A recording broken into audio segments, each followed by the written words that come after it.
हमारे चैनल से जुड़ने के लिए YouTube पर चांद मल्टीमीडिया सब्सक्राइब करें। मुसाफिराने अदब का है काफिला उतरा, कह दीजिए सुभान अल्लाह। मुसाफिराने अदब का है काफिला उतरा, बहुत से अहले सुखन और अदीब बैठे हैं। ऐ मौत आना है तुमको तो अभी आ जाओ, अभी हम आले नबी के करीब बैठे हैं। ऐ मौत आना है, ऐ मौत आना है तुमको तो अभी आ जाओ, अभी हम आले नबी के करीब बैठे हैं। और चार मिसरे मैं हजरत अल्लामा सैयद अहमदुल कादरी साहब क़िबला अज़हरी सरकार के हवाले से मैं पढ़ना चाहता हूँ। चार मिसरे उलमाए किराम तवज्जो दें। आप हजरात एक मर्तबा सरकार इमाम मिल्लत की पाकीज़ा मौजूदगी का एहसास दिलाइए और हजरत के नाम पे एक मर्तबा झूम के कह दीजिए या गौसे आज़म अल मदद।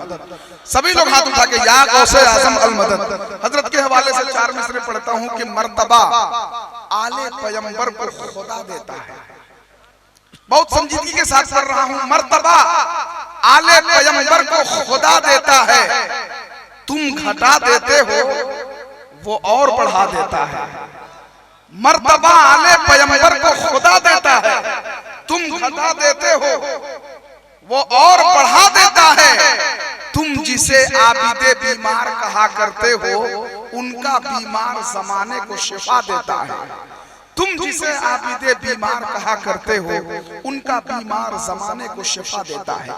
आइए हजरत के शायान शान एक शानदार नारा लगाकर हजरत का इस्तकबाल करें और सरकार इमाम मिल्लत की पाकीज़ा गुफ्तगू से अपने कल्बो अज़हान को मुअत्तर करें। हजरत के पाकीज़ा जुमलों से मुसाफा और मुआनका करें, अपना खाबिदा मुकद्दर जगमगाएं। नारे तकबीर, जरा हाथों को लहराने से भी लोग नारे तकबीर, नारे रिसालत, फैजाने गौसे आज़म, फैजाने सैयदुल हिंद, औलादे गौसे आज़म, सरकार हुजूर इमामे मिल्लत। नारे तकबीर, नारे रिसालत। हजरत की बारगाह में अरीज़ा है कि हजरत दुआ या कलिमात से फैज़ फरमाएं।